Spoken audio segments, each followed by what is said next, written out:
Iaitu tajuk kita adalah tabayyun, yang biasa kita dengar perkataan tu. Ni tabayyun, clarify.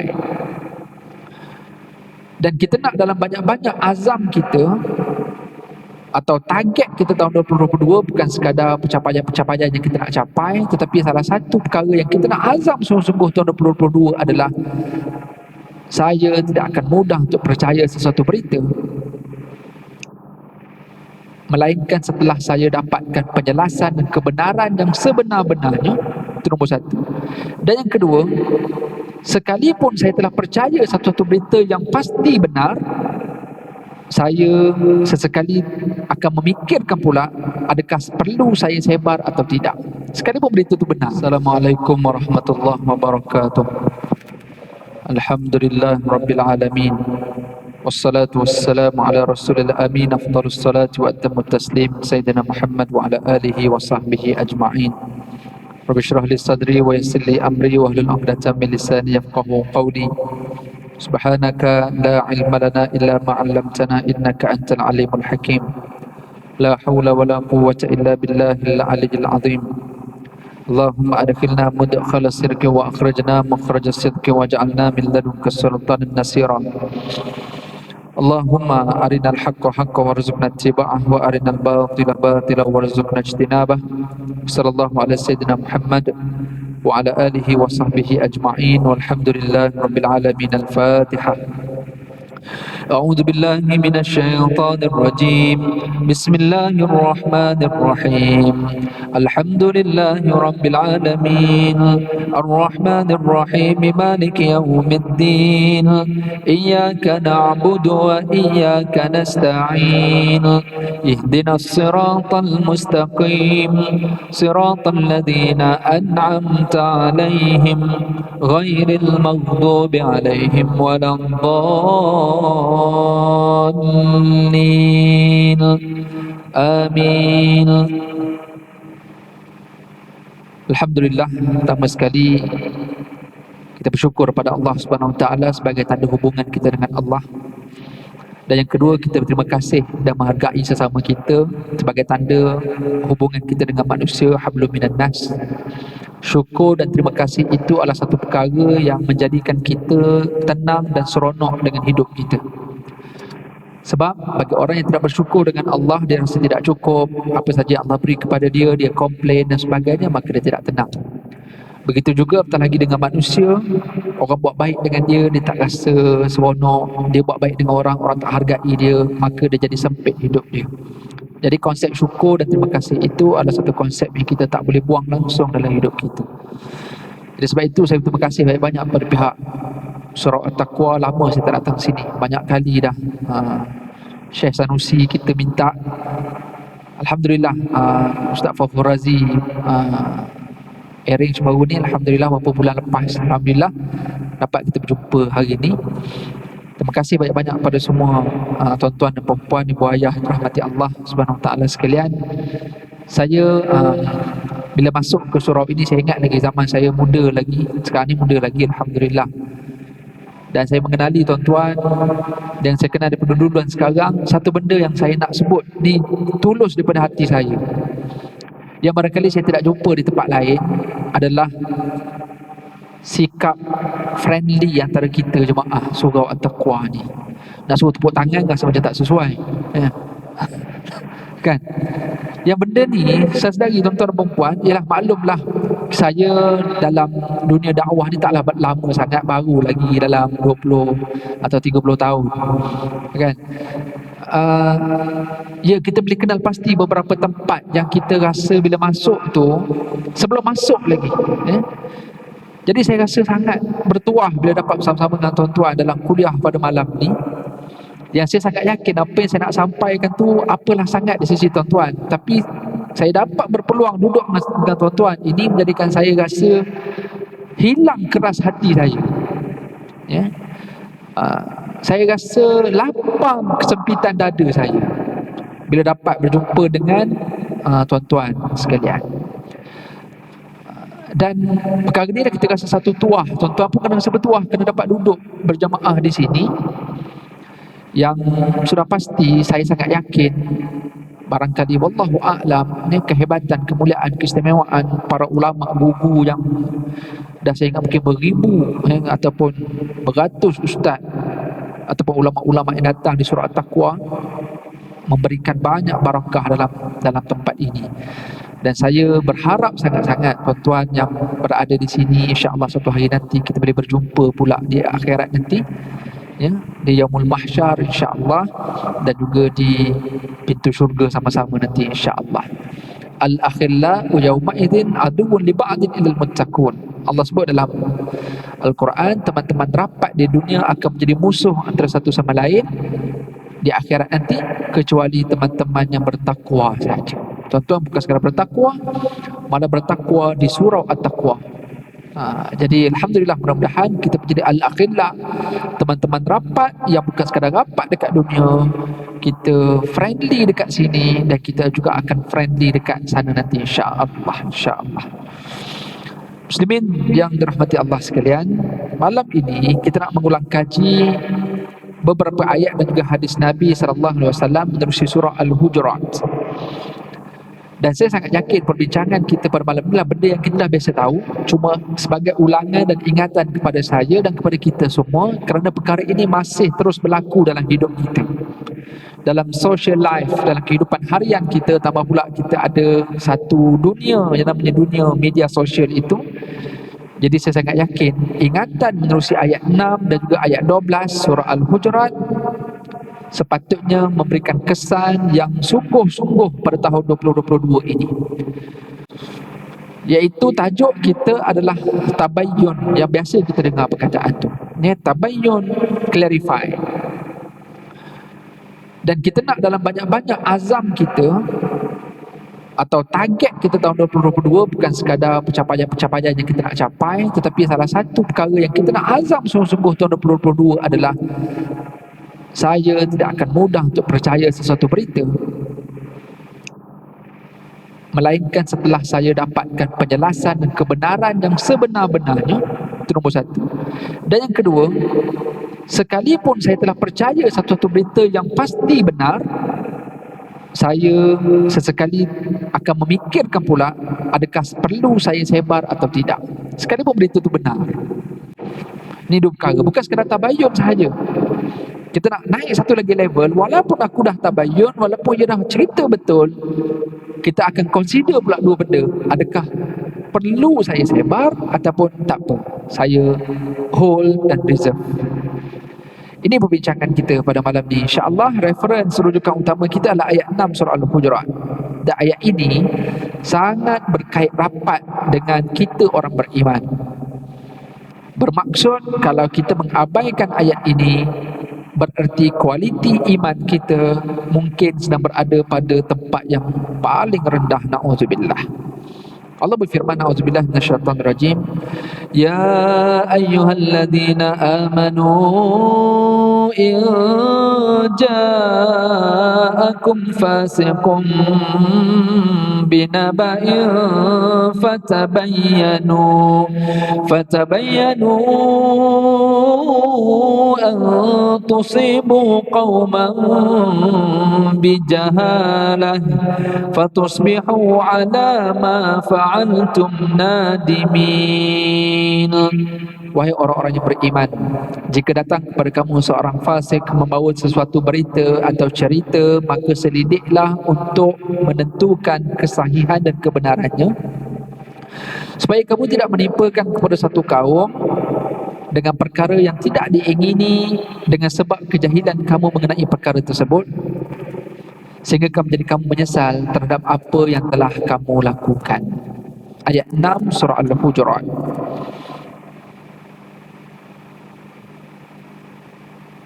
Muslimin yang dirahmati Allah, tuan-tuan dan puan-puan sekalian, ayat ini Allah seru pada orang yang beriman, ya ayyuhalladzina amanu. Bila mana cerita pasal berita, percaya dan sebar, ini ada kaitan dengan iman. Kerana kualiti iman itu diukur dan dinilai dengan pelbagai sebab, kan? Pelbagai cara Allah nak menguji keimanan manusia, antaranya menerusi jiran, Dalam hadis Nabi kata, man kana yu'minu billah yawmil akhir fala yu'zi jarah. Barang siapa yang ingin menyempurnakan atau barang siapa yang beriman kepada Allah dan hari akhirat, maka jangan sakiti jiran. Ada kaitan dengan iman. Jiran Allah letak sebelah rumah, Allah nak uji iman. Bukan uji iman macam para sahabat kena gergaji. Bukan uji iman macam Bilal ibn Rabah yang kena letak batu. Bukan ujian para sahabat yang diseret dengan kuda tengah panas pasir. Itu ujian peringkat level mereka sebagai sahabat.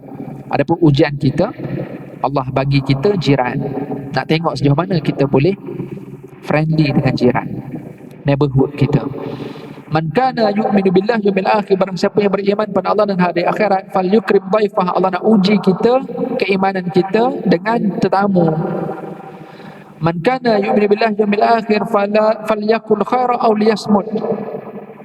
Barang siapa yang beriman dengan Allah dan hari akhirat, adalah dia berkata dengan kata-kata yang baik ataupun dia diam. Juga ada kaitan dengan iman. Jadi perbincangan kita malam ini ada kaitan dengan kata-kata, iaitu bila datang satu berita yang datang daripada orang fasik. Imam Nawawi, Imam Syaukani menyatakan apa maksud orang fasik itu. Kita pun tahu dia melakukan dosa besar dan melazimi dosa kecil. Orang fasik iaitu orang yang tidak dikenali. Orang fasik orang yang tidak dipercayai. Yang kita kenal, tengok profil dia, oh something wrong dia ni. Jadi kita dapat berita daripada orang yang macam ni, maka kita kena fatabayyan. Itu ayat asal, konteksnya. Tapi dalam era kelajuan dan kemajuan berita pada hari ini, kadang-kadang jangankan nak sampai kepada orang fasik, berita yang kita terima daripada orang yang kita percaya pun kadang-kadang kita kena tabayyun. Sebab kadang-kadang orang yang kita percaya itu pun dia tersilap dalam mempercayai berita. Sehingga mufti atau timbalan mufti pun kadang-kadang terpercaya dengan apa yang disampaikan oleh PA dia dan sebagainya, kerana kelajuan berita yang daripada hari ini. Apatah lagi dengan WhatsApp, dengan social media yang ada, yang ditulis pula dengan kata-kata yang indah daripada Imam Masjidil Haram, daripada Datuk Dr. Harundin, macam-macam yang orang forward kita pada hari ini, walaupun dengan niat yang baik, walaupun kata nasihat penuh dalam tu, fatabayyanu. Muslimin yang dirahmati Allah, wahai orang yang beriman, jika datang kepada kamu seorang fasik membawa berita kepada kamu, maka selidiklah untuk menentukan kebenaran, supaya kamu tidak menipukan satu kaum perkara yang tidak diingini dengan sebab kejahilan kamu mengenai perkara tersebut. Menjadikan akhirnya kita menyesal. Menyesal tu banyak sebab. Kadang-kadang kita sebut itu hadis, rupanya bukan hadis, itu pun kita dah menyesal kerana malu dan sebagainya. Apatah lagi melibatkan urusan viral yang mengaibkan orang lain, bukan sekadar mengaibkan diri sendiri, malah mengaibkan orang lain. Apatah lagi pula kalau berita itu berita palsu pula, maka lagilah dia menjadikan bukan sekadar keaiban, malah boleh mendatangkan pula dosa, kemudaratan dan sebagainya. Muslimin yang dirahmati Allah sekalian, kita tengok dulu beberapa reference atau rujukan kita. Antaranya ayat 12 surah Al-Hujurat juga ada kaitan dengan iman, seruan kepada orang yang beriman, ya ayyuhalladzina amanu ijtanibu katsiran minadh-dhann inna ba'dadh-dhanni itsm wa la tajassasu wa la yaghtab ba'dukum ba'dha ayuhibbu ahadukum an ya'kula lahma akhihi maitan fakarihtumuh wattaqullaha innallaha tawwabur rahim. Ayat 12 surah Al-Hujurat. Tak jauh surah yang sama. Wahai orang yang beriman, jauhilah kebanyakan daripada sangkaan. Okay, bila berita-berita yang sampai, yang kita dengar, yang kita baca, yang kita sebar dan sebagainya, jangankan berita, malah kadang-kadang ceramah yang telah di YouTube kan, yang telah dimasukkan dalam YouTube pun, kadang-kadang kalau tidak kena pada timingnya, atau tidak kena pada cara cutnya, cara potongnya, ataupun isu yang diulas beberapa tahun lepas itu barangkali tidak related dan relevan dengan situasi yang ada pada sekarang, tapi kalau dibawa balik video itu juga boleh menjadikan mudarat. Itu ceramah kan, belum berita, belum perkara viral lagi. Jadi kita akan bersangka dengan pelbagai sangkaan. Allah kata ijtanibu katsiran minadh-dhann, jauhilah kebanyakan daripada sangkaan. Nak bagi tahu kepada kita, benda assuming, benda sangkaan ini memang banyak dalam hidup kita, memang banyak. Dan Allah sebut inna ba'dha dhanna ithm, dan kebanyakan atau sebahagian daripada sangkaan itu adalah dosa, adalah benda yang silap. Maknanya kalau nak bagi tahu husnuzan dengan su'uzan, sangkaan baik dengan sangkaan buruk lagi banyak. Lagi banyak, tuan. Tuan-tuan sedang mendengar apa yang sedang saya cakap ni, kalau tuan tengok saya, tuan-tuan akan jumpa lagi banyak buruk daripada baik. Kalau tuan-tuan nak tengok yang itu. Okey. Termasuklah kita tengok jemaah kita yang ada ni. Okey. Contoh, saya buat contoh lah. Kalau kita nampak mungkin ada jemaah kita yang pegang telefon, contoh. Pada kita macam apa ni, dalam surau, dalam masjid pun nak pegang telefon banyak sangat, sibuk sangat. Padahal barangkali ada benda penting yang sedang dia nak sampaikan, atau barangkali dia sedang refer ayat Quran, barangkali dia sedang tulis nota, barangkali ada benda penting yang dia kena jawab pada orang yang mesej dia. Kita akan bersangka pada kita dalam masjid kena pegang Quran saja, handphone tak boleh. Contoh, tuan, contoh je ni. Okey, kita bawa kereta tiba ada orang horn belakang, ada yang suka. Sedangkan yang horn tu rupanya imam kita, sebab dia kenal kereta tu, kereta kita depan tu. Untuk first place kita tak suka. Apa pula horn, dia ingat dia seorang ada horn. Tiba-tiba orang belakang tu pergi depan, angkat tangan lah, rupanya imam kita, contoh. Kebanyakan sangkaan mesti dia akan buruk. Sebab tu Allah sebut ijtanibu kathiran minadh-dhann, jauhilah kebanyakan daripada sangkaan. Bermaksud hidup kita penuh dengan sangkaan.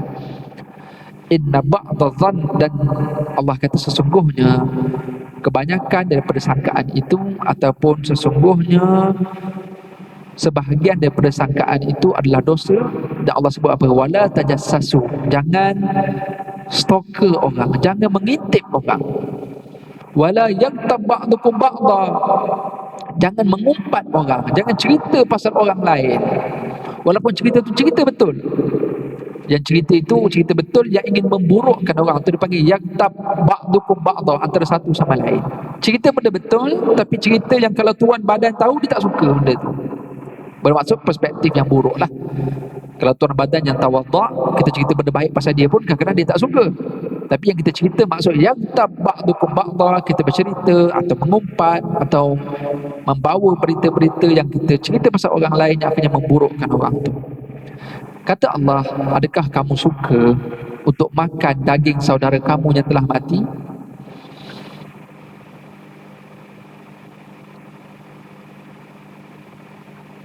Fakarih tumuh, Allah kata, sudah pasti kamu tak suka, sudah pasti kamu rasa jijik, tak lalu nak makan daging kawan saudara kamu yang telah mati. Maka sebab tu jangan cakap pasal saudara kamu benda yang dia tak suka. Ada Allah sebut di hujung ayat 12, wattaqullah, maksudnya Allah sangat tahu ramai orang buat benda ni. Maka sebab tu Allah suruh bertakwa kepada Allah, berhenti stop. Innallaha tawwabur rahim, sebenarnya Allah Maha menerima taubat lagi Maha mengasihani. Maksudnya Allah tahu yang bercakap malam ni, yang mendengar pada malam ni, yang menonton, Allah tahu kita semua tak terlepas daripada buat benda tu. Kadang-kadang tanpa sengaja, bukan sengaja. Kita ingat benda ni benda betul, kita pun forward, rupanya tak betul. Dan akhirnya memberi mudarat. Maka Allah suruh bertakwa dan bertaubat kepada Allah. Allah Maha menerima taubat, Allah Maha mengasihani. Muslimin yang dirahmati Allah sekalian, sebelum kita ulas beberapa isu yang ada kebelakangan ini, kita baca beberapa ayat Quran dan juga hadis Nabi. Dalam hadis riwayat Muslim, Hafs bin Asim dia menyatakan bahawa Nabi SAW bersabda, kafa bil mar'i kadiban ayyuhadditha bi kulli ma sami'a. Atau kama qala Rasulullah, cukuplah bagi seseorang itu digelar sebagai pendusta apabila dia menceritakan apa sahaja yang didengarinya tanpa tabayyun. Apa saja benda yang datang dekat dia, dia forward. Apa saja benda yang dia terima, kau boleh dia lah orang pertama yang nak sampaikan. Dia rasa best benda tu. Ataupun apa saja benda yang berlaku, yang viral, dia lah yang akan ambil, akan cut, masuk dalam TikTok dia, masuk dalam YouTube dia, masuk dalam social media feed dia dan sebagainya. Pada dia like yang tinggi, benda ni rating bagus, boleh naikkan engagement dia. Kafa bil mar'i kadiban, cukuplah seorang itu dikelar pendusta, ayyuhadditha bi kulli ma sami'a. Walaupun kadang-kadang dia sebar benda yang betul, tapi boleh memberi mudarat juga kadang-kadang. Muslimin yang dirahmati Allah, Ada perempuan ambil video seorang pakcik driver lori yang accident, dia langgar orang lain, maka pakcik tu tengah nazak, maka dia sakit hati punya pasal dia ambil video orang tu, apa mabuk dan sebagainya kan. Ya, satu dah mengaibkan orang yang sedang nazak tu satu hal. Ya, dia langgar orang tu satu hal lain ya. Sengaja atau tidak itu ada hukum lain. Cuma ceritanya ambil video sebab sakit hati atau tertekan punya pasal, ambil video rasa puas, boleh ambil dan sebar. Malah tuduh pula orang tu mabuk pula. Dan akhirnya doktor clarify dia bukan mabuk, dia sakit jantung. Kan? Memalukan diri sendiri, malah menerima kecaman pula. Bukan sekarang tukang viral, keluarga habis semua. Fatusbihu ala ma fa'altum nadimin, Allah sebut dalam ayat 6, hujung ayat 6, maka menjadikan kamu menyesal atas apa yang telah kamu lakukan. Muslimin yang dirahmati Allah, kita tengok hadis yang lain. Hadis ni, apa yang saya cuba sampaikan malam ni tuan-tuan, hadis-hadis ni semua hadis yang simple tapi dia sangat ada kaitan. Dalam hadis riwayat Abu Hurairah yang ditakhrijkan juga oleh Imam Tirmizi, innar rajula la yatakallamu bil kalimati la yara biha baksa yahwi biha sab'ina kharifan finnar, atau kama qala Rasulullah. Nabi kata sesungguhnya seseorang itu terkadang dia berbicara dengan kata-kata atau dia menulis, zaman kita hari ini tulis ke atau berbicara ke, cakap ke, viral ke, sampaikan ke, forward ke, sesungguhnya seseorang itu terkadang dia berbicara dengan kata-kata yang pada sangkaan dia tak apa, ni benda kecil. Tak apalah, nanti kan kalau ni kan kita control damage balik lah, kita minta maaf lah apa ke, ataupun orang berpandai lah tuan badan jawab, biasa benda ni berlaku innar rajula la yatakallamu bil kalimati la yara biha baksa, pada dia tak apa benda ni, yahwi biha sab'ina kharifan finnar, rupanya dengan sebab apa yang dia rasa tak apa tadi tu, rupanya menyebabkan dia terjerumus ke dalam neraka yang dalamnya neraka itu 70 tahun perjalanan. Wa na'udzubillah min dzalik. Tuan-tuan, apa yang saya baca pada malam ni adalah untuk saya dan kepada kita, supaya kita memang kena bertakwa sungguh, memang kena berhati-hati sungguh. Yang saya Umar, aku tak silap, dia kata apa, bertakwa itu ibarat kamu berjalan dekat tempat yang penuh dengan duri, maka kita nak pilih jalan yang tak ada duri tu. Mana dalam banyak-banyak berita tu, Allah, banyak tuan berita yang ada hari ni, daripada badan autoriti, daripada newspaper, daripada portal alternatif, macam-macam sumber. Yang kadang-kadang daripada sumber berita yang betul-betul berita pun kita pun dah jadi was-was, betul tak betul berita ni. Kita pun refer pula berita lain pula, lain pula, dah kontra pula antara dia sama-sama ni.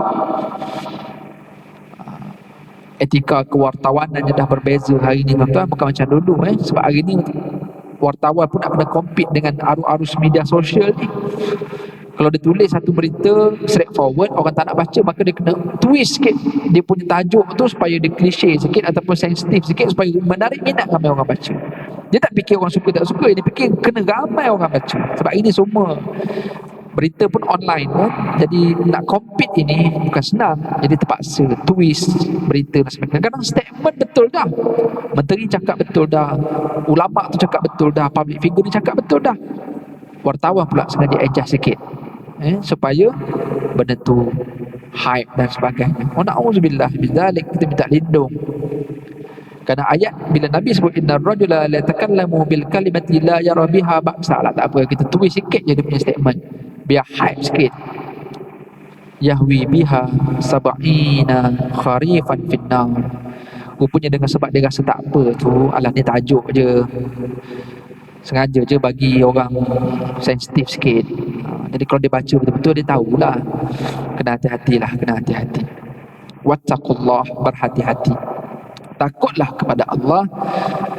Kerana kita berada pada satu alam, satu zaman yang berita terlalu cepat dan terlalu pantas.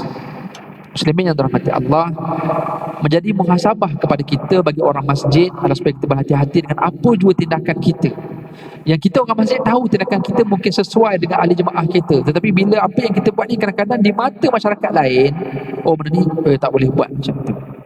Okey, kerana mereka tak tahu konteks sebenar dan sebagainya. Apa yang berlaku di Masjid Islahiyah Kuang baru ni, memandikan perompak atau yang curi tabung masjid. Isu mandikan perompak yang curi tabung masjid ni bukan kali pertama tuan ke solat takwa pernah buat, cuma tak viral je tuan.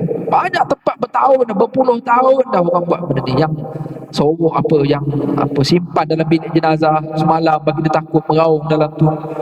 Tak buat apa-apa pun, daripada kena belasah baik kunci dalam tu, sementara tunggu polis datang. Kadang curi pukul 3 pagi, tuan, polis pun letih nak datang, boleh datang pagi lepas subuh je, nak buat macam mana kan. Tapi betul lah katanya, kalau buat pun jangan viral, itu saja. Sebab akan ada orang yang takkan bersetuju. Apa ni letak dalam tu? Habis tu nak letak kat mana? Letak kat McDonald bagi makan, layan dia elok-elok macam tu kan. Kalau kita letak dalam bilik jenazah pun, orang kita tak mandikan, letak saja kunci sampai subuh. Time subuh kita keluarkan suruh sembahyang, itu pun akan ada orang tak setuju punya. Kenapa nak letak dalam bilik jenazah, kenapa itu begini dan sebagainya. Sebab apa? Kerana viral tadi. Muslimin yang dirahmati Allah, jadi oleh kerana kita berada pada satu zaman yang semua berita itu terlalu cepat dan respon awam itu terlalu pantas dan tanpa sempadan, maka menjadikan banyak benda dalam hidup kita yang kita tak boleh share, yang kita kena reserve, yang kita kena simpan kan. Begitu juga macam saya sebut tadi, malah konteks dakwah pada hari ini pun yang dimasukkan dalam YouTube sekalipun, kadang-kadang masyarakat tak boleh terima. Kerana contoh ada ustaz-ustaz yang agresif yang bercakap lantang, dan dia bercakap tu untuk konteks karya dia. Ada karya memang nak jadi lantang, sebab anak karya dia memang semua jenis lepasan komando, semua jenis wrestling punya orang semua. Jadi kalau dia berceramah jenis tasawuf ni, dia kurang sikit. Dia nak yang jenis agresif, kalau boleh panjat atas meja tak apa. Tapi kalau oleh kerana benda tu dimasukkan dalam YouTube, orang kata apa, hentam gila-gila lah ceramah tu, contoh ataupun video yang berapa puluh tahun dulu tiba masuk balik konteks hari ni, orang takkan setuju dengan pandangan yang 20 tahun dulu tu sebagai contoh. Tu nak katanya kita berada pada satu zaman yang bukan semua benda kita boleh expose, bukan semua benda kita boleh zahirkan atau kita boleh cakap dan sebagainya. Maka ayat 6 dan juga 12 ini sangat related, berkait rapat dengan ujian keimanan kepada kita hari ini. Ujian keimanan tuan-tuan mungkin bukan pusat pelacuran, mungkin bukan arak, mungkin bukan benda maksiat yang lain. Mungkin ujian keimanan Allah nak uji kita lah sejauh mana kita menahan diri kita daripada cakap atau sebar atau buat satu benda di publik yang kita kena terlalu berhati-hati supaya tidak menimbulkan fitnah, apatah lagi menimbulkan kecaman dan sebagainya. Muslimin yang dirahmati Allah sekalian, apa isu semasa yang berlaku hari ini? Antaranya isu umrah. Ada satu berita arus perdana tulis dalam headlines dia pada awal bulan Januari, hari itu 3 atau 4 Januari kalau tak silap. Kalau tuan search saya punya perkataan headline ni, tuan akan jumpa 122 individu pulang dari luar negara dijangkiti Omicron, tidak divaksin. Sensitif tak? Sensitif tuan-tuan 122 orang pulang daripada luar negara dijangkiti Omicron, tidak divaksin. Tajuk 122 pulang luar negara dijangkiti Omicron. Baca dekat bawah lain pula, berbeza dengan tajuk tadi. 14% daripada 122 orang. Tadi tulis 122, dalam 14%, bukan 14 orang, 14% daripada 122, maksudnya 17 orang yang pulang dari luar negara. Bila baca cerita kat bawah, United Kingdom ada 4 orang, Nigeria 4 orang, UAE Emirates 4 orang, Saudi Amerika seorang, ada beberapa negara seorang, cukup 17. Ini berita arus perdana tuan. Hari yang sama daripada berita yang lain, portal yang lain, berita pertama tadi apa? 14% daripada 122, bermaksud 17 orang pulang daripada luar negara, UK, UAE apa semua ni ada 4, 1, cukup 17. Berita daripada portal yang lain, 17 jemaah umrah pulang daripada umrah dijangkiti Omicron, tidak divaksin. Lagi mengamuk orang. Saya rasa kalau 17 daripada UK orang tak mengamuk sangat, tapi kalau 17 daripada jemaah umrah akan lagi mengamuk. Dia sensitif, dia sebut agama. Buat salah ni orang agama, benda ada kaitan dengan agama, dia lain sikit sensitif dia. Itu dunia hari ni Syarikat pemaju, CEO syarikat pemaju gini menggelapkan wang syarikat 2 juta Biasa dengar tu biasa. CEO tabung haji menggelapkan RM1,000 tuan. Oh lain macam dia punya sensitif tu, kerana ada sentimen agama dekat situ. So sama jugalah, daripada 17 orang yang 14% daripada 122 tu pelbagai negara, tiba-tiba 17 jemaah umrah ni hari yang sama tuan. Okey lagi, datang pula berita yang lain juga, media yang masyhur dalam negara kita, 14 jemaah umrah, asalnya 14%, 14 jemaah umrah pula.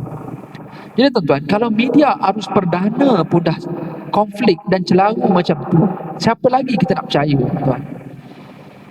Okey, cerita pula tidak divaksin sampai hari ni. Macam-macam agensi travel minta siapa 17 orang yang tak vaksin ni, yang pergi umrah ni, sampai sekarang tak dapat tu siapa.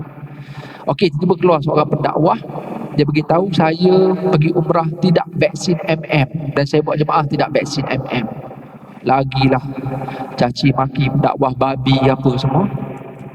Dah lah pergi umrah menipu pula. Akhirnya Timbalan Mufti pun bagi komen apa semua, oh, tak boleh berdosa menipu gitu gini. Clarify tidak ni, tabayun tidak ni, saya tidak vaksin MM.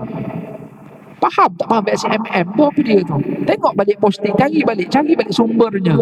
Oh punya ada posting kedua, dia pun clarify, dia tulis vaksin MM tu apa, meningitis dan meningokal tu memang tak wajib pun. Yang tu yang wajib sekarang vaksin COVID ni, Pfizer ke, Sinovac ke, AstraZeneca ke. Yelah, isu saja dia nak panaskan isu, sebab isu vaksin kan tengah panas, dia pun sengaja buat statusnya nak bagi panas sikit.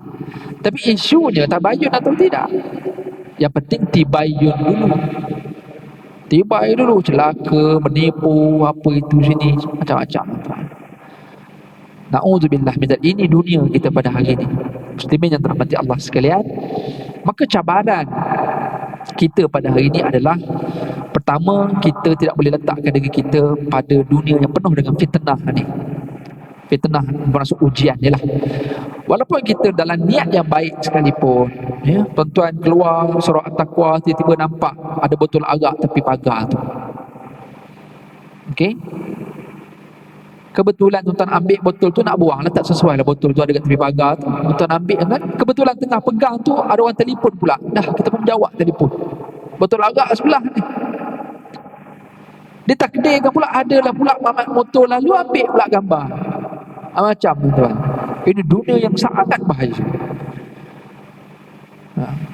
Jadi sampai macam tu sekali tuan, kita berada pada satu zaman yang kita perlu sangat berhati-hati. Na'udzubillah min dzalik wa na'udzubillah, kita minta lindung kepada Allah agar Allah mampu memberikan kemampuan kepada kita untuk kita jaga diri kita, keluarga kita daripada dunia yang penuh dengan ujian dan fitnah ini. Muslimin yang dirahmati Allah sekalian, saya tak nak berbicara panjang pasal tajuk ini. Ada banyaklah sebenarnya kalau nak cerita pasal isu-isu viral, isu-isu yang ada dalam tempoh terdekat ini terlalu banyak dan tak sempat untuk kita nak jawab semua. Yang benarlah bila hukama orang-orang bijak pandai dulu, dia mengatakan barang siapa yang banyak cakap banyak salah, dia benda tu memang betul. Isu UPM kan, ada seorang keluar statement, dia kata UPM low quality sebab apa, buat convocation beratus graduan PhD terima scroll. Oh ini low class punya universiti lah. Sedangkan tak tabayun pun, itu berapa tahun punya konvo tu yang akhirnya disekalikan tahun 2019. Malah tak tabayun pula, memang negara memang banyak keluarkan skim apa My PhD ke apa, yang memang nak ramaikan graduan ambil PhD, ramai orang muda ambil PhD. Jadi tak pasal UPM kena condemn dengan sebab statement. Akhirnya menggalakkan pula orang tu tulis balas, siap buat comparison dengan Harvard dengan Oxford. Oh, Oxford setahun berapa orang je kan, 10 orang macam tu je. Buka betul-betul Oxford Harvard tu, ya ke 10 orang setahun PhD. Satu jabatan tu beratus, bukan satu universiti, satu jabatan tu beratus orang terima PhD dalam setahun. Banyaklah tuan-tuan, banyak sangat isu kalau kita nak ulas. Cuma isunya adalah, bagi orang yang beriman dan orang yang cuba untuk memperbaiki dirinya, dia akan berpegang dengan satu hadis. Nabi kata, min husni islamil mar'i tarkuhu ma la ya'nihi. Di antara kebaikan seseorang muslim, seorang individu itu adalah dia akan meninggalkan benda yang tidak ada kaitan dengan dia. apatah lagi tidak bermanfaat dengan dia. Kalau dia tahu semua berita sekalipun, kalau dia clarify semua berita sekalipun, apa manfaat untuk dia? Kenapa kita nak disibukkan dengan pelbagai berita dan cerita pada hari ini? Maka kadang-kadang ada orang dia tinggal terus telefon dia, kan? Sebab pada dia keluar daripada dunia ni, pada dia lebih tenang daripada dia baca semua berita atau dia scroll semua feed yang ada kat social media ni. Na'udzubillah, tapi kita tak mampu nak tinggal perkara tu. Tapi tak boleh nak tinggal semua, at least kita tinggallah sikit. Ambil saja berita yang ada kaitan dengan kita saja, sebab hidup kita terlalu banyak dengan komitmen, dengan kewajipan dan perkara-perkara sunat yang perlu kita utamakan berbanding perkara-perkara harus yang terlalu banyak, apatah lagi yang makruh dan juga yang haram, lagilah kita nak tinggal. Justru muslimin yang dirahmati Allah, saya nak tutup dengan satu hadis Nabi sallallahu alaihi wasallam. Sebagai penutup pada malam ni, bila Nabi SAW berkumpul dengan para sahabat, Nabi tanya, siapa tahu siapa yang muflis?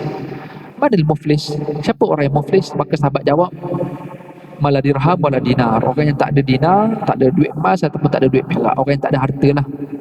Orang miskin itu muflis. Kata Nabi SAW, orang muflis bukannya orang yang tak ada duit, tapi orang yang dia banyak solat, banyak sedekah, pergi umrah ke haji, ibadatnya sangat banyak, tapi dia menyakiti orang lain, dia mengumpat orang lain, dia memusuhi orang lain. Maka orang ini, orang-orang yang dia buat jahat, cakap buruk, mengumpat, mengata, mencaci maki orang ini, menyebabkan kebaikan pahala yang dia buat itu muflis, dengan sebab dia bagi kebaikan dia kepada orang-orang yang dia buat jahat tu, menjadikan sehingga habis pahalanya dalam keadaan orang-orang yang disakiti itu masih belum habis. Maka orang lain pun tak dapat nak ambil pahala dia, maka dia terpaksa pula untuk mengambil dosa yang ada pada orang tersebut. Wa na'udzubillah. Muslimin yang dirahmati Allah, kita bersusah payah buat baik pada hari ini, susah payah solat, baca Quran, sedekah, bangun malam dan sebagainya, dan kita tak nak disebabkan berita-berita viral yang ada ataupun apa sahaja sumber-sumber yang kita rasa seronok untuk kita sebar pada hari ini, rupanya benda tu mendatang mudarat pada orang lain. Kita takut pahala yang kita terima, yang kita dapat, kita beri free-free saja pada orang. Na'udzubillah. Kita minta lindung agar Allah sentiasa melindungi dan menjaga kita semua, insya-Allah, mudah-mudahan.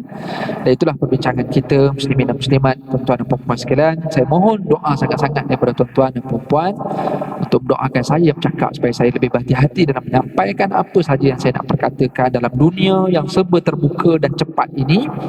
Dan marilah kita mendoakan agar kita dan keluarga kita semua dibebaskan daripada fitnah yang berada pada akhir zaman ini. Aku qauli hadza wa astaghfirullahal azim. Mohon maaf salah silap. Assalamualaikum warahmatullahi wabarakatuh. Subhanakallahumma wa bihamdika asyhadu an la ilaha illa anta nastaghfiruka wa natubu ilaik. Bismillahirrahmanirrahim. Wal 'asr innal insana lafi khusr alladziina aamanu wa 'amilus salihati wa tawassaw bil haqqi wa tawassaw bis sabr.